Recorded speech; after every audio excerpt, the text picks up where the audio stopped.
as an IG, in this part of the book, we're assuming that the person has already been given sort of like the basics on how to read an IG. So now we're going to get into these subsignals and the distinct signal.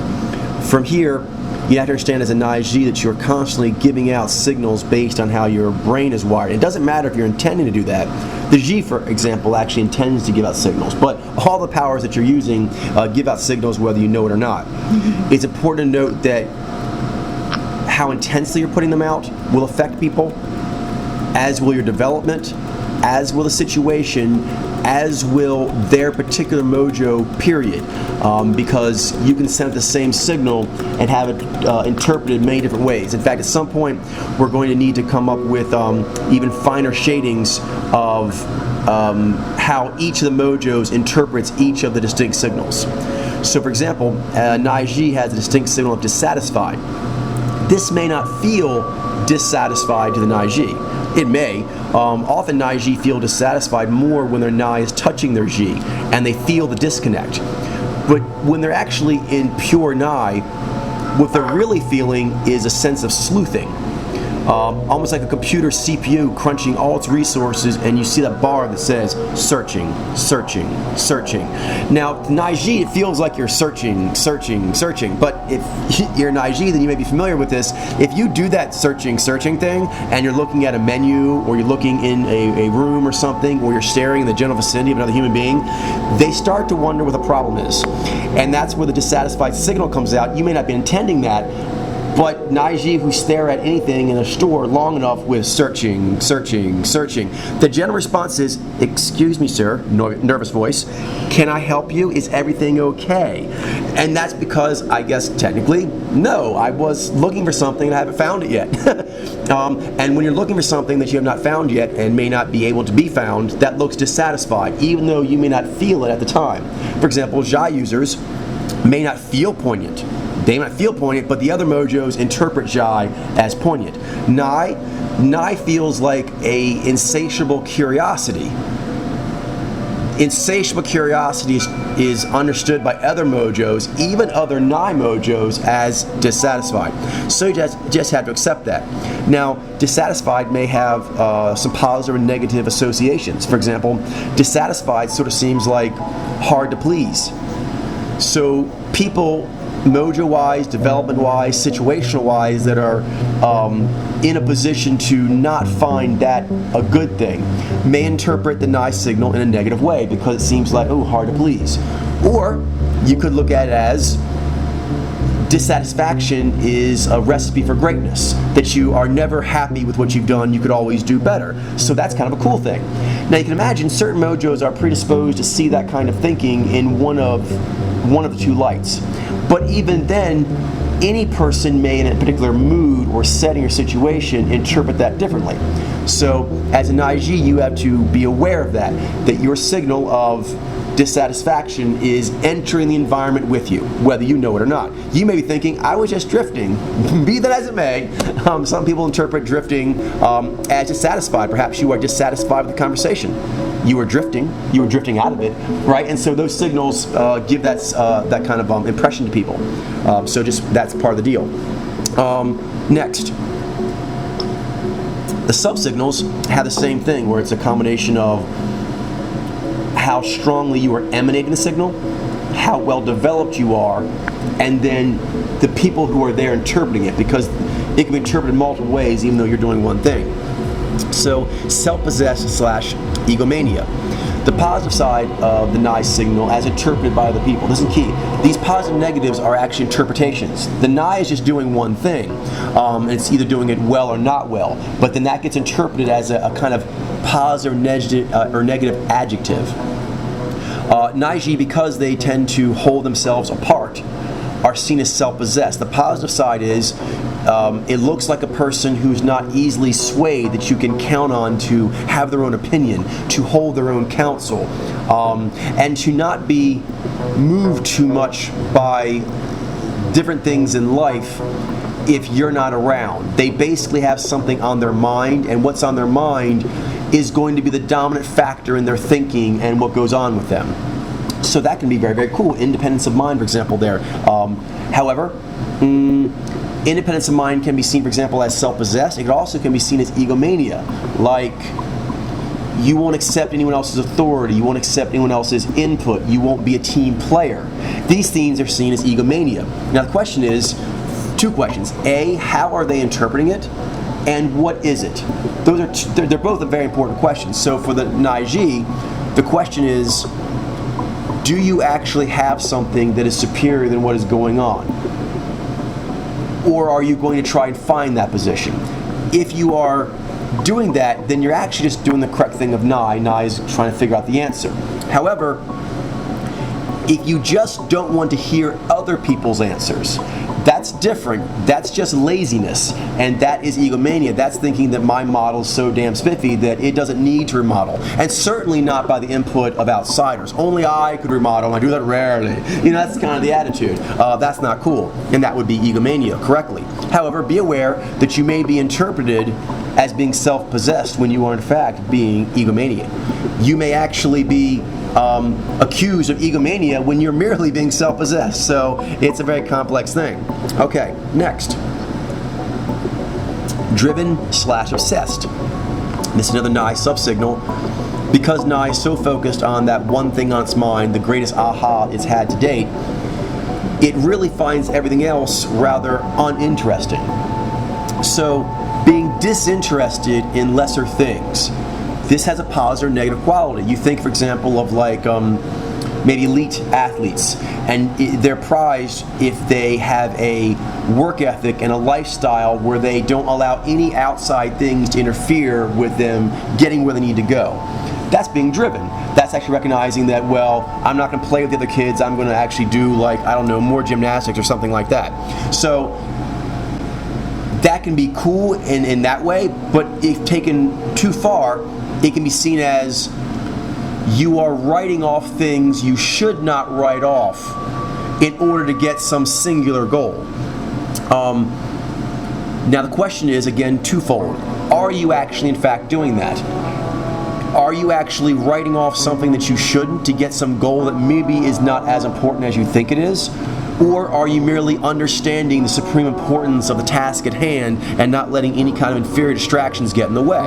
So that's simply a question that natural law has to answer in its entirety. But natural law sometimes has little mini bubbles known as the human race. And the human race around you may interpret what you're doing. And again, you may be driven, but get accused of being obsessive. You may in fact be obsessive and you're not doing something you should, or not in a healthy way, but maybe you're very masterful, so people go like, wow, I wish I could be driven like that person, when that person has in fact gone past driven into obsessive. Okay. Third is original/maladaptive. Nai has a need to be singular, to rise above all things that have come to pass in whatever trending it's a part of, or to make a new trending that has never before existed. With Naiji, this is going to be related very much to the Ji, so wanting to actually excel as a human, somehow stand out, be a special, spectacular, legendary, remarkable member of the tribe. That desire is a very healthy one, and when done heroically, it is the desire to release one's truest truth without regard for how the environment is going to push back on that. You're simply going to do it. The noble side of that is that you own being different. You recognize that a necessary consequence of doing the unprecedented is that it'll be a one-off. The negative is there can be an obsession with putting the horse before the cart, or cart before the horse, is that trying to be different as a way of distinguishing oneself as different and great when you're not. And there are Naiji who fall victim to this. They want to be special, so they dress different, they use weird language specifically so people can't get them. They exude a sense of mystery that isn't even there, for example. This is very, very popular. In order to be seen as a mysterious, powerful, guru-like person, or, for example, to not have to play the game. This is important. It's a very subtle thing. Naiji are not designed to not play the game. That's a byproduct. They're designed to play their own game. In the course of playing their own game, yes, they usually end up not playing everyone else's game. But the goal is not to just say, I don't play that game, I don't play that game, I don't play that game. The goal is, what game do I play? And so Naiji have to make sure they're doing that. Because it's good for actually to have that fierce original spirit, but sometimes Naiji use that as a crutch, as a reason to not just truly be excellent. The originality should be a byproduct of excellence. Excellence taken to unprecedented level, that's the kind of original you want to have. Okay, moving on to Ji. For the Naiji, the Ji signal of caring will fall underneath the Nai, but it's definitely there. Now this is a tricky one because a lot of Naiji hide this signal sometimes, and that's because they dislike how it makes them feel, or in this case, we've talked about how it makes them feel, the intense extreme flex factor. So internally, a lot of times the Zai can kick on a lot in order to stabilize oneself within. However, Naiji also learn that their caring signal gets interpreted by the environment some ways that they don't like. So there can also be a desire to mute that signal because of external reactions, not just internal being thrown about. The pro of caring is obviously that you are not half-assing it. Clearly, when someone gets to where they care about something, you know that they're not going to let go easily. That they have sort of put a bit of their heroic sense of self into that action, and therefore it's important to them that it work. They're going to be reluctant to leave, and they're going to want to do a good job. Once you say that I care about something, you're going to want to do a good job, and you're going to be reluctant to leave the field of combat. Both Ji and Z have that in different ways. Ji's sense of I don't want to leave the field of battle is caring. It is that sense of caring that does that. So that's a positive. That can make people feel safe, in that it will do good things for people, and also that it is respectful of people's feelings. So that's the pro side. The con side is it can be accused of not being able to take something in a purely logical sense. For example, Naiji, particularly when they're at the height of their powers, are going to get accused of, are you incapable of delivering a non-persuasive speech? Well, basically, yes. I mean, Naiji can give any speech you want, but the more persuasive it is, meaning they care about it and are demonstrating that they care about it, they're more powerful. So a Naiji can be less persuasive speech-oriented, but then they will dramatically lose their impact. So you have to understand that that's part of your impact and that it's a very good thing, but some people in some situations may interpret that as inappropriate. That degree of feeling or impassionment is inappropriate for these kinds of discussions or this venue. Maybe this is a professional. So one thing Naiji have to watch out for is they need to bring in their Zai in order to look professional, as far as being very technical, being very precise. However, you don't want to actually lose the caring, because then you lose the charisma. So a Ji can be used even on something that's very, very technical, but you're going to have act like you care about this technical thing. Not act, I mean, you have to actually care, because then the powers won't flow.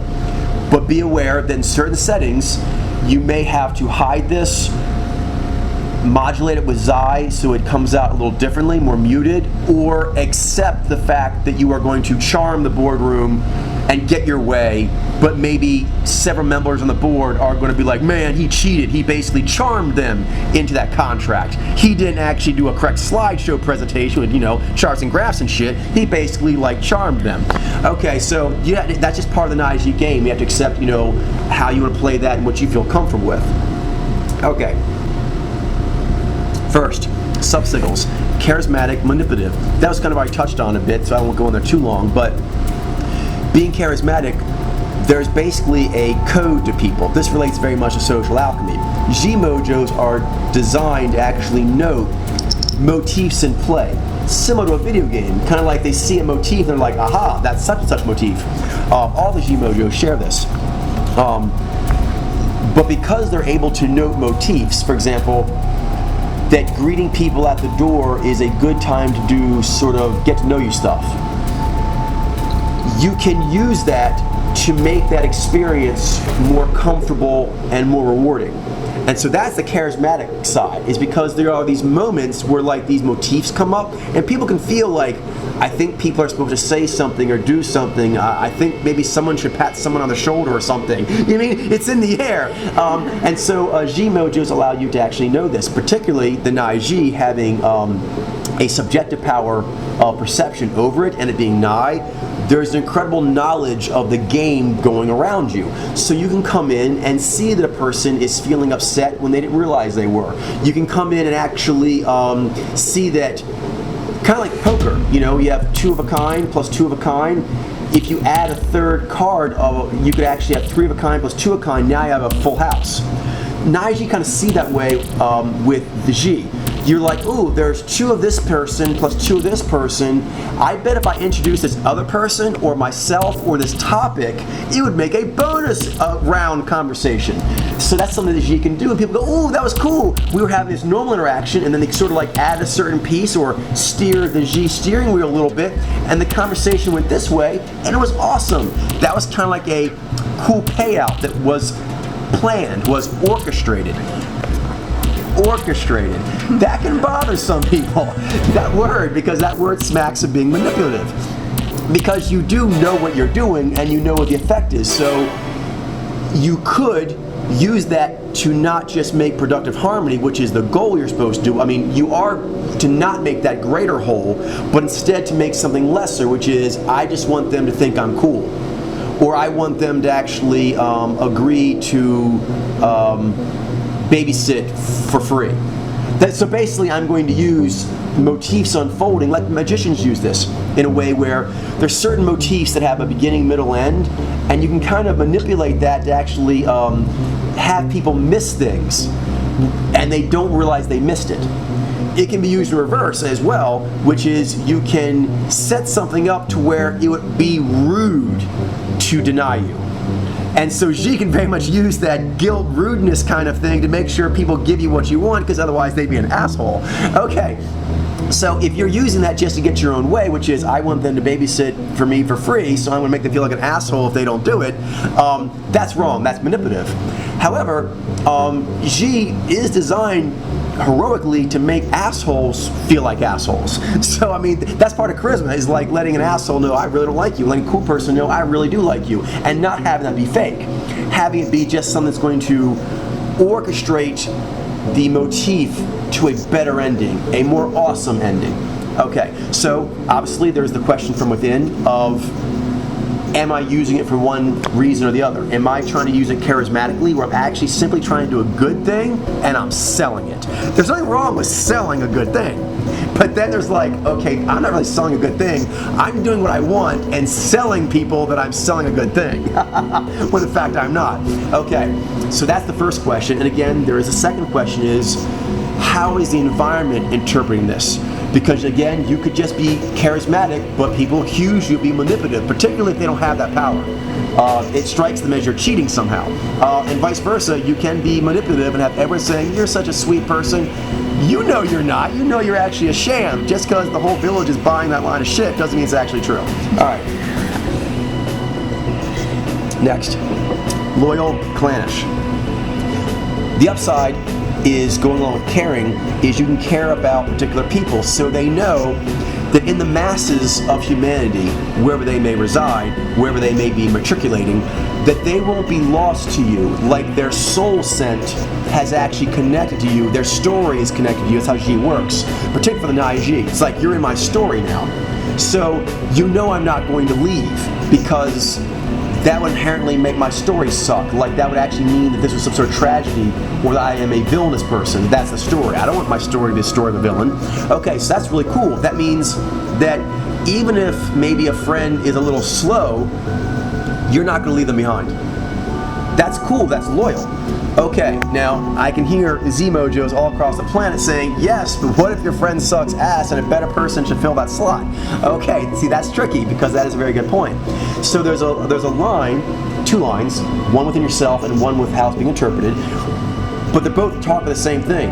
At what point are you helping someone that needs to be helped to get somewhere they maybe weren't strong enough to get on their own? because that's really noble, versus clannishness of you're putting people into positions of authority or trust who shouldn't be there just because you like them. You have a personal bond towards them. They have not demonstrated any real ability.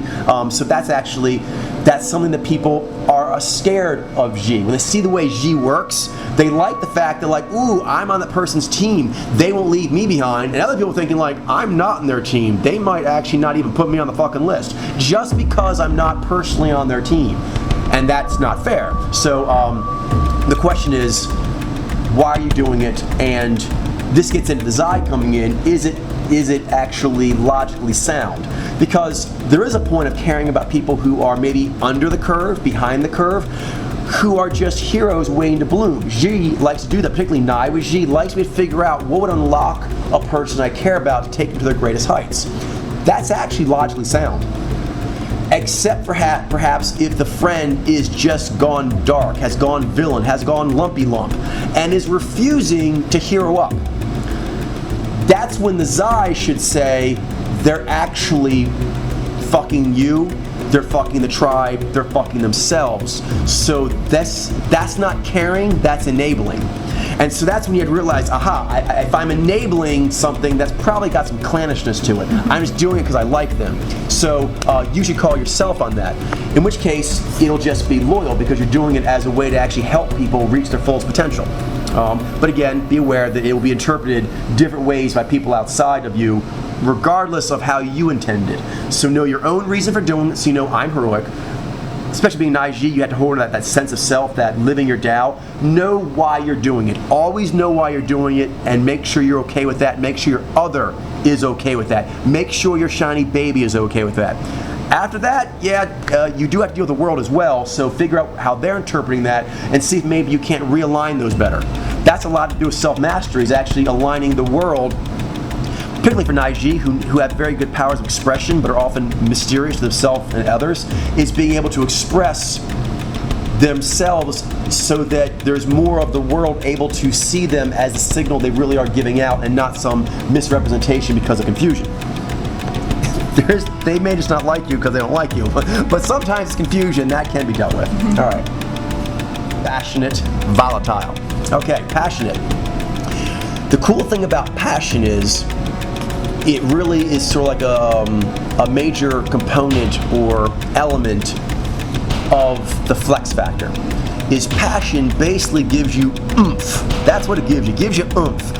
And it gives you, because it's Xi, it's an objective discernment, it gives active oomph. Both Xi and Xi give oomph because of that flex factor. But Xi's oomph is going to actually be directed towards making flags forward happen. So when Xi gets on something, it's personal. So that's kind of cool. If you give Xi a project, one of the cool things about Xi as a discernment power or objective discernment power is, it's like, yes, I'm going to get that job done, and it usually has something to do with a cause. So you'll see here right off the bat, if that cause is relative or sympathetic to a person, the chances of them seeing that as passionate in a good way is very high.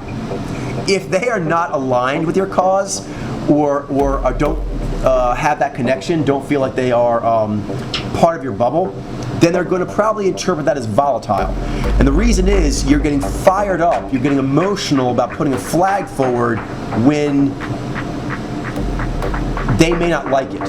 And their concern, there's two concerns about being volatile. One of them is that should they give you reasonable explanation of why you should do something different, you're probably not going to do it because you're fired the fuck up, and you are because you're passionate. So it's going to take, for example, if you actually see someone who's like a Nai Xi, and they're trying to get to their other in physical form, they're going across the subway systems of the world to get there, and like you're their parent or friend, and you need to tell them they need to come home because school's starting. Xi.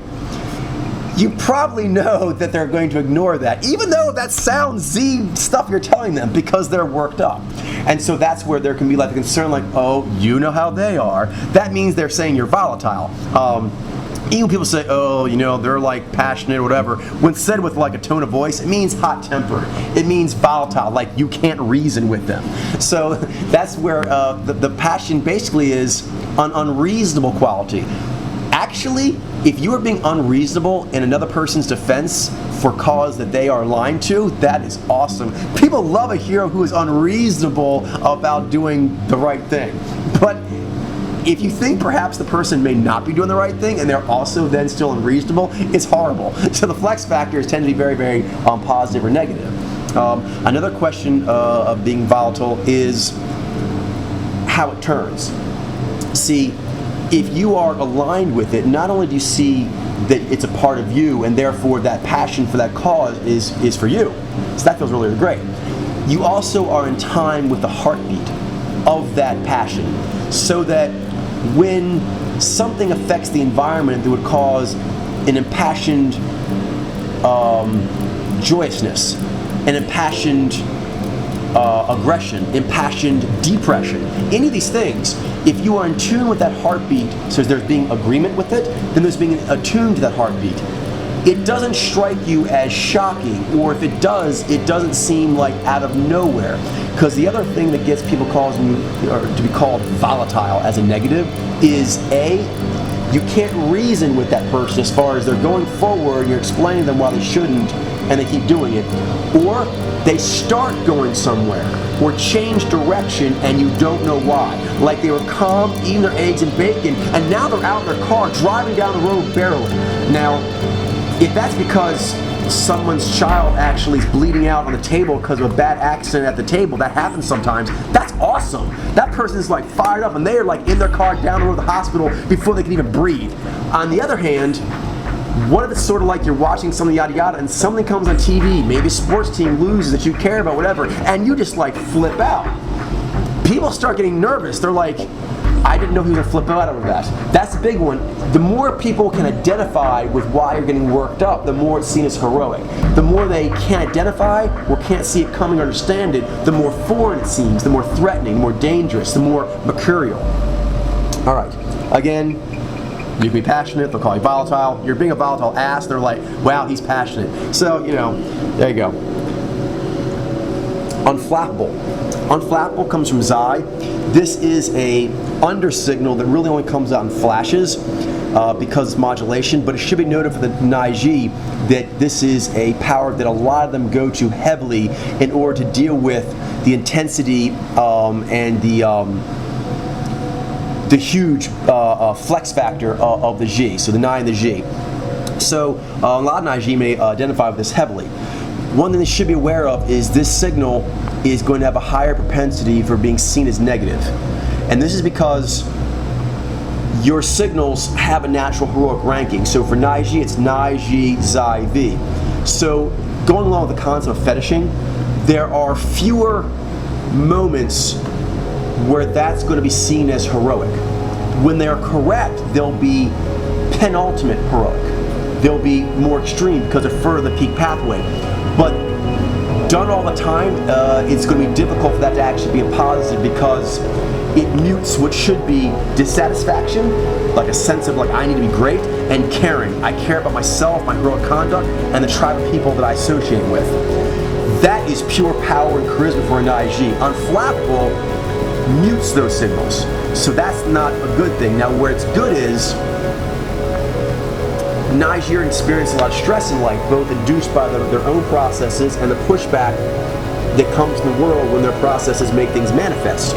So it's really good that when that happens, it's kind of like driving down a road in a car and like you're going really fast in it, making these turns. That's kind of like Nai and Ji. It's naturally a proactive ship that likes to go forward. So Xi looks very heroic, unflappable, when the speed gets built up so much that you might be wondering, with that much Nai intensity, with that much Ji passion, maybe that person's going to lose it. Maybe they're going to bail. Maybe they're going to like go off the rails. When Xi keeps the Nai and Ji going where it needs to go without going off the rails, that's when it looks really, really heroic. So it comes out power peaking.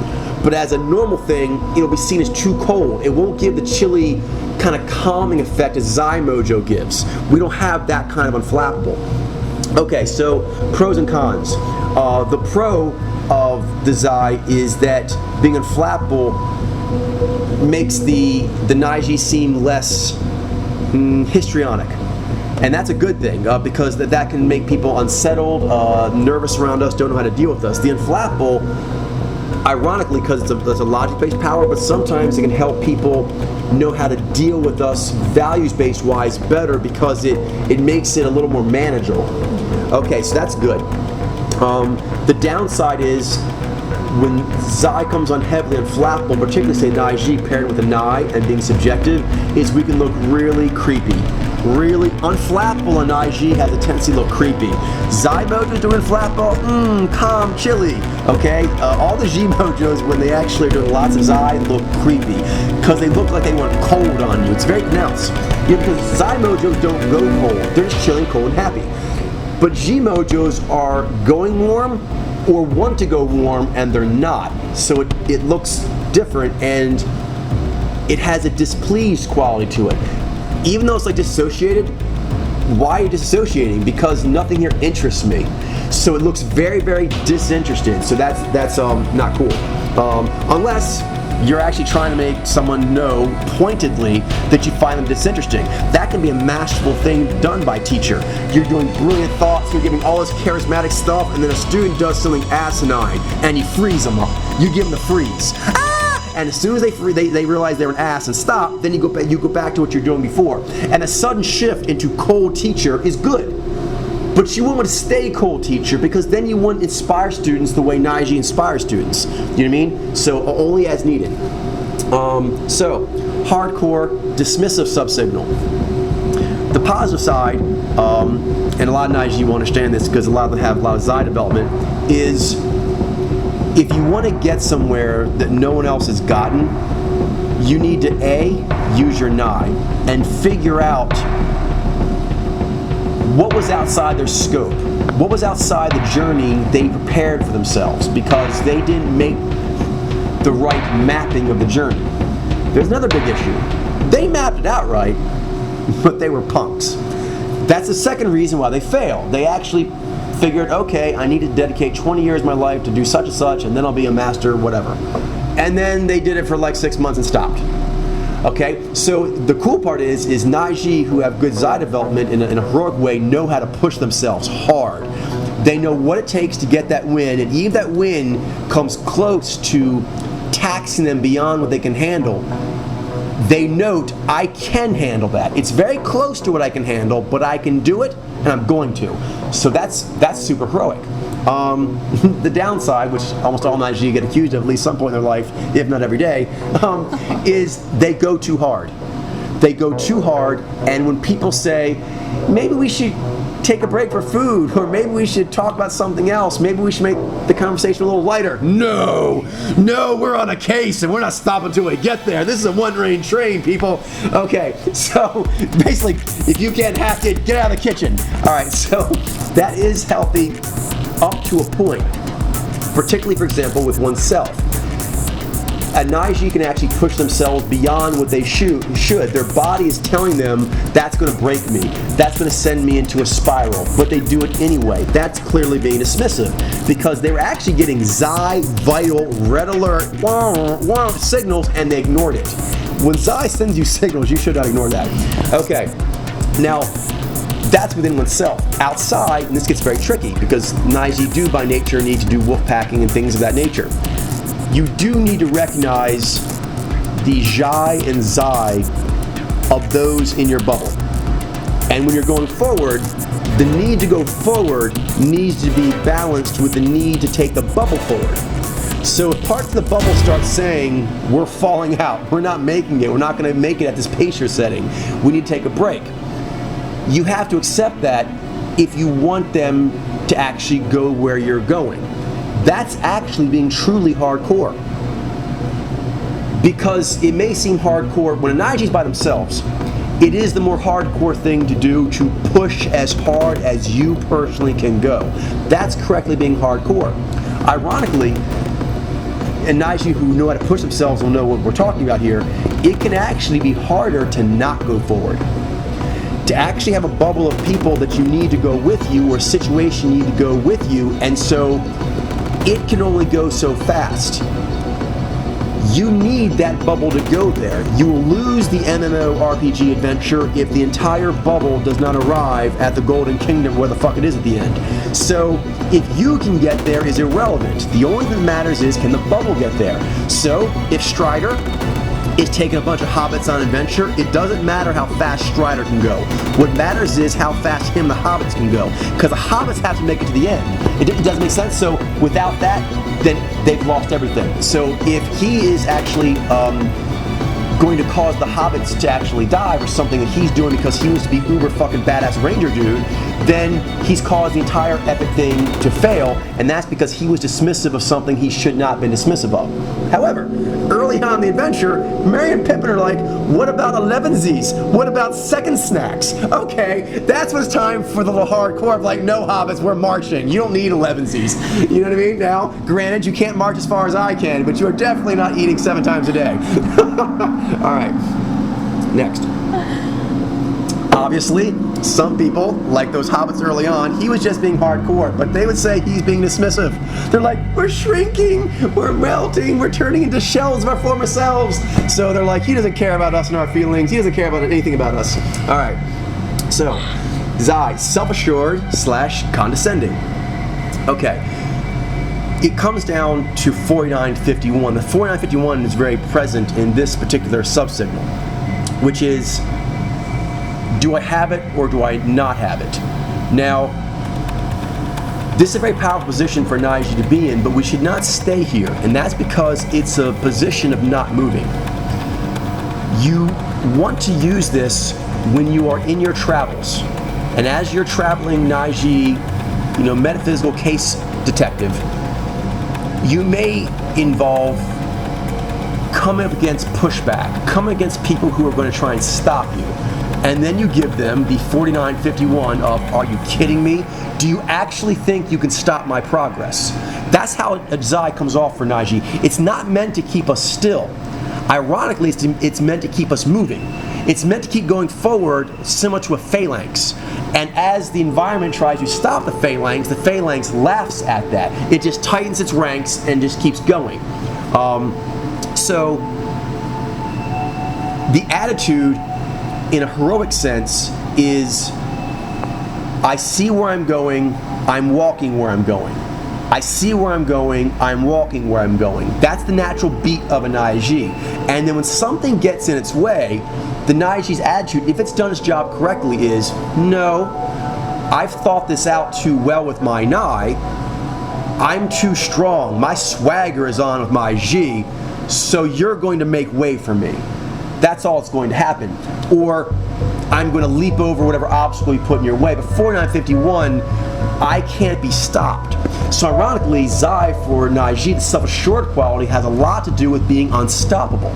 Of being able to go forward while somebody's trying to smash you, but you just bore right through it.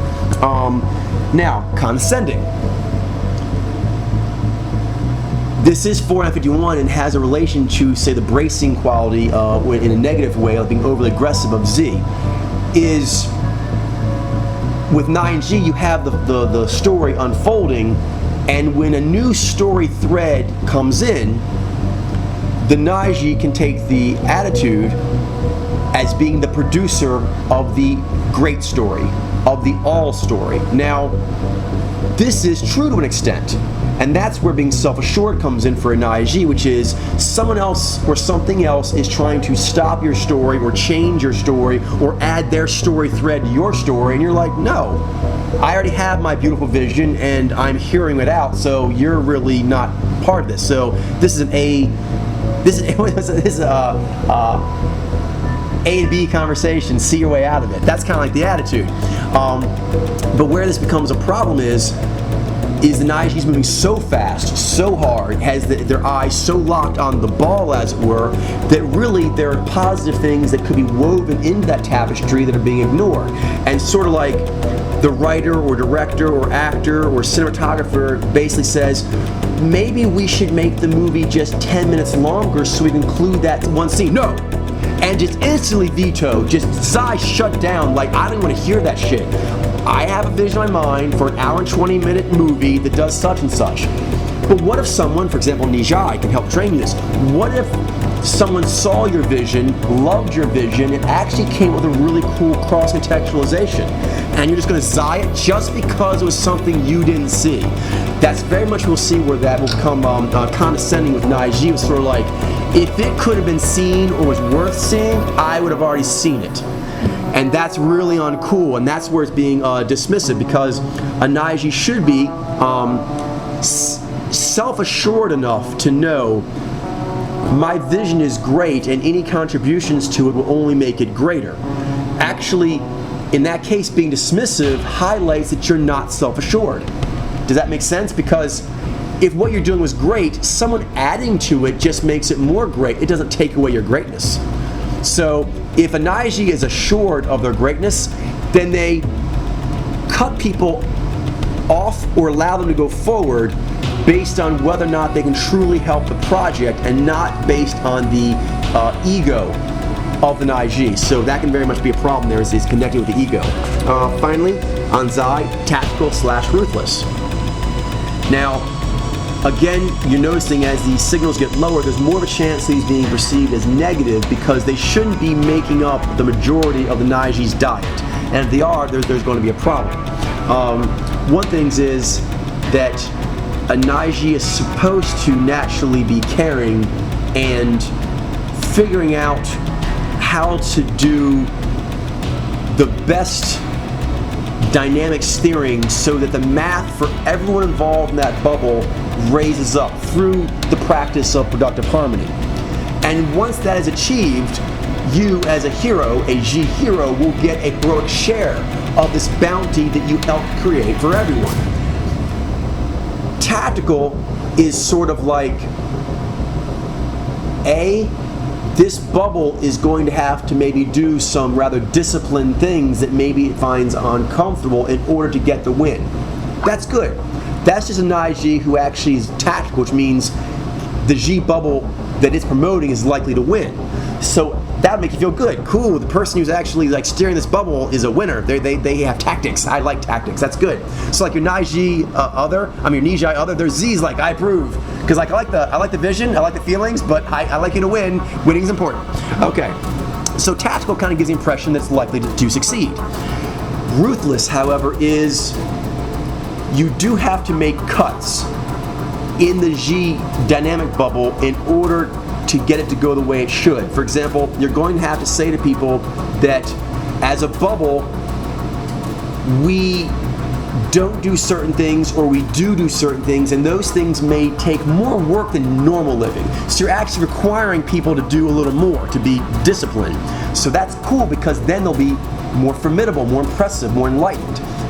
But you could just be trying to get them to do stuff because you want it. For example, encouraging them to do a certain activity and saying it's because it would be the best interest of the bubble, but actually the activity, for example, maybe has a financial kickback.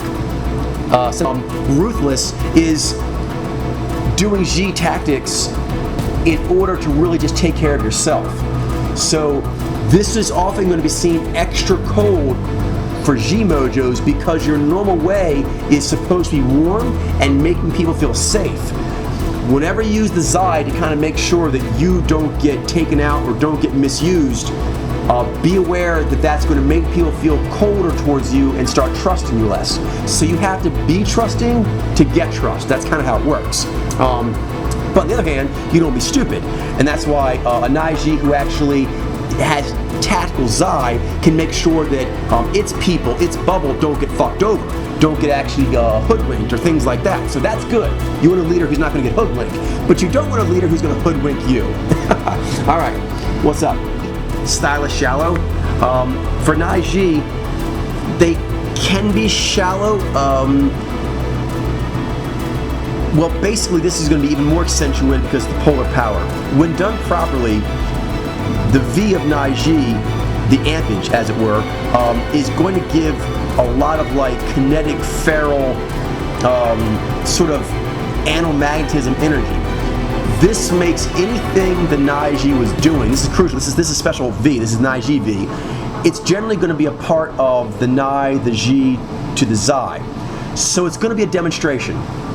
The clothes you wear, the car you drive, the way you pick up the check, the way you do everything that people can see, it's all meant to highlight your Tao.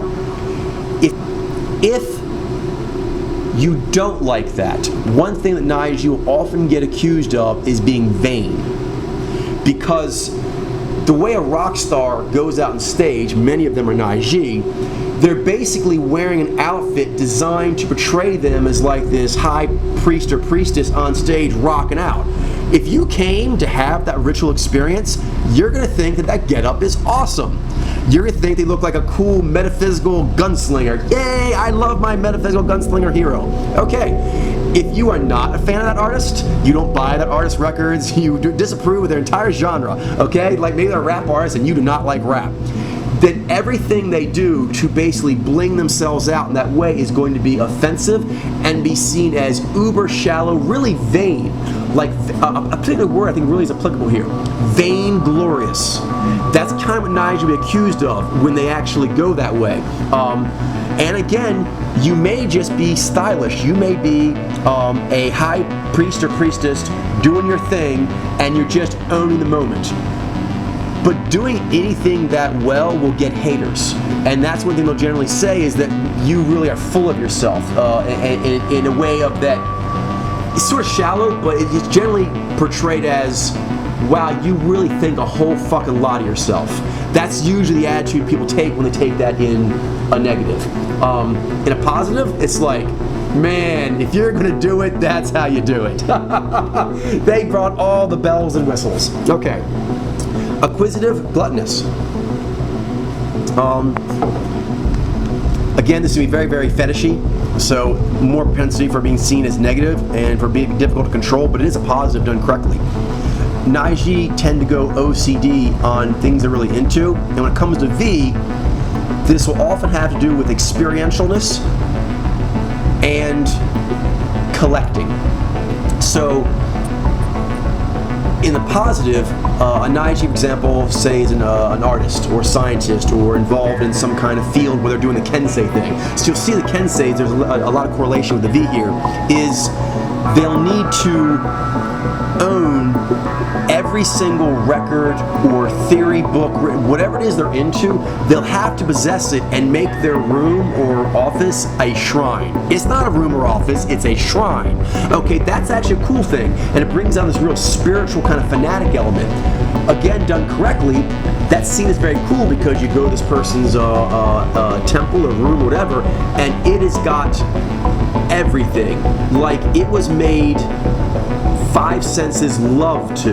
The way you see various temples on like the History Channel, they talk about like the amount of art and bling and detail and attention that was lavished, like really fanatically lavished on it. So if this was something noble, for example, a monument to something that was truly spiffy and impressive and virtuous, then that's incredible. Because a person, for example, the Hanging Gardens of Babylon, that's a classic example. That would be acquisitive. Dude thought that his wife wanted to have that, so he wanted to give that to her. Once it clicked to give it, there's a desire to make it as just viscerally amazing as possible, and this also gets to the next quality, which is collecting. Hanging Gardens, what does that mean?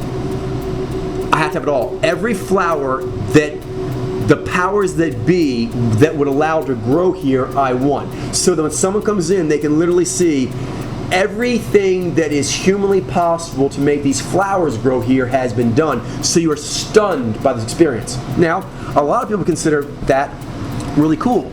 Other people consider that to be a vast, horrific waste of resources that basically one dude just made a desert into an oasis for some chick and probably wasted a ton of the general citizens' life and resources. So you can see there is that element to it. So the question is, what is the purpose it's being done for? And for a Naiji, that'll be crucial because it's very difficult for a Naiji not to take V to fetishy, OCD, fanatical, let me bling out my temple levels. Okay, so other people will see that, and it can go this way if it's bad, gluttonous. That basically how much do you fucking need? And that's a legitimate question. Like for a Naiji temple, we'd want to bling it out as much as possible so that it was all it should be and nothing less, not one pixel left. But not unlike an artist who doesn't know when to fucking stop. They made a beautiful painting, the color was rich, drenched, gorgeous, and then they kept painting. Like they kept adding paint to the canvas when they should have stopped. They had it, it was perfect. Now you're just being gluttonous. Now you're just painting to paint. You know what I mean? So that's, you don't want to do that. Okay, finally, earthy / simplistic. This is something that again is highly polarized with a lot of Naiji. A lot of Naiji lament their inability to be in the moment. Like they often are like, man, I wish I could be in the moment more. So it is good when a Naiji is able to do that. And again, you see a lot with, for example, fetishing, kensei activities where a Naiji is able to positively, heroically get that V interface where they're kind of like, and for a moment, I was just grappling. But like when they say that, it meant like I was like Nai and Ji and Zai and V all at once. I was one with the cosmos, but while cooking a souffle. And so basically like that physical activity allowed them to feel the all. That's the positive. The negative is, oftentimes Naiji can be afraid of their Nai visions, the great heights it tells you you're supposed to scale.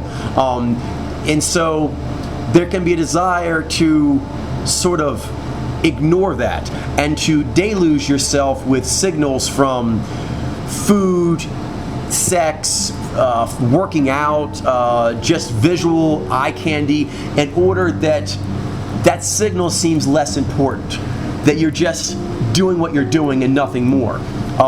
That's good, it's a kensei activity, and also as a temporary reprieve from the relentlessness of Nai. But Nai are supposed to be relentless, and to deny that is another kind of faux zen. We often talk about the Zai faux zen, which is like your classic, I am calm all the time. That's faux zen.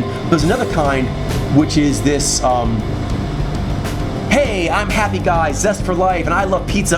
Pizza's so good. I love sex more than anyone else loves sex, and I love traveling more. And basically, like almost like trying to convince themselves and others that like they're just full of consumptive joy. Okay. That's just not how it's supposed to be for Naiji, and a lot of times I think they're doing this in order to make themselves feel not dissatisfied. Maybe perhaps afraid that if I die unsatisfied, like I'm a failure, like I'm supposed to die happy. And Naiji feel most happy. The most upbeat powers are Ni and V. So as far as being like a state of like ecstatic joy, that's kind of the state of it. So some Naiji are like, I'm too serious. I need to get less serious, so I need to like eat strawberries, have sex, go to the rave, and then I'll be less serious. But then it will definitely have a gluttonous quality similar to like any kind of drug addiction, in that you're doing that in order to avoid life. In this case, in order to avoid the relentless visions. I know you're like, I don't want that. Yes, you do. Yes, you do. You want those relentless visions, and they have to flow. But if you don't, it'll be seen as simplistic, and Naiji can actually ironically get to become almost preachers of the simple way, and actually get on people who like take strawberryness anything beyond being a strawberry. See? That's where we failed, dude. You know, like the Tao of Dudism? I'm sort of like, yeah, man, just surf the wave. Don't have any big thoughts. That's where we failed, man. That's why you fell off your board. Yeah, those big thoughts. Okay, that's not true. All right, so earthy is good when it is helping you do the whole picture. When it's getting in the way of the whole picture, that's just being overly simplistic. So, I think it's good.